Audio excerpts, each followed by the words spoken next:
Hi friends, welcome to Youthing channel. இன்றைக்கி நம்ம யூத்திங் சேனலில் புடலங்காய் சட்னி எப்படி செய்கிறது தான் பார்க்க போகிறோம்.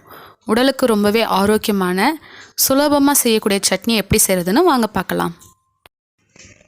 முதல்ல ஒரு கடாய் நல்லா சூடு பண்ணதுக்கப்புறமா தேவையான அளவுக்கு எண்ணெய் ஊற்றிக்கோங்க. நான் 2 டேபிள் ஸ்பூன் எண்ணெய் ஊற்றிருக்கேன். எண்ணெய் சூடானதுக்கப்புறமா 1 டேபிள் ஸ்பூன் உளுத்தம்பருப்பு, 1 டேபிள் ஸ்பூன் கடலைப்பருப்பு ரெண்டுத்தையுமே நல்லா சேர்த்து மிக்ஸ் பண்ணிக்கோங்க. நல்லா வதங்கினதுக்கப்புறமா ஒரு 6லேருந்து 7 பல் பூண்டு, 10லேருந்து 15 போல் சின்ன வெங்காயம் இது எல்லாத்தையுமே சேர்த்து நல்லா வதக்கிக்கலாம்.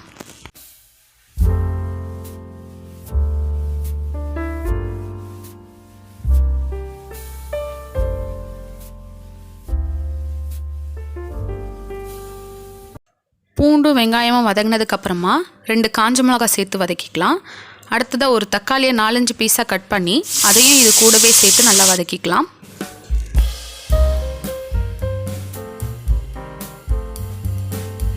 தக்காளி நல்லா வதங்கினதுக்கப்புறமா 1/4 கிலோ புடலங்காவை தோல் சீவி வாஷ் பண்ணி சின்ன சின்ன துண்டுகளாக கட் பண்ணி எடுத்திருக்கேன்.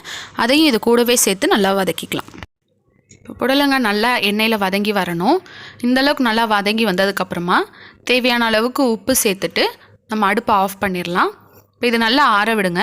நல்லா ஆறினதுக்கப்புறமா தண்ணி கொஞ்சமாக சேர்த்து ஒரு மிக்ஸி ஜாரில் நல்லா நைஸாக அரைச்சி எடுத்துகிட்டு வந்துடுங்க.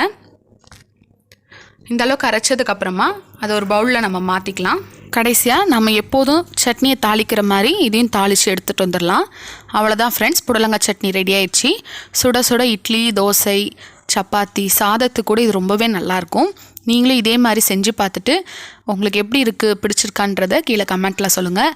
ஒரு உங்கள் ஃப்ரெண்ட்ஸ் அண்ட் ஃபேமிலிஸ் கூட ஷேர் பண்ணுங்கள். தேங்க்ஸ் ஃபார் வாட்சிங்.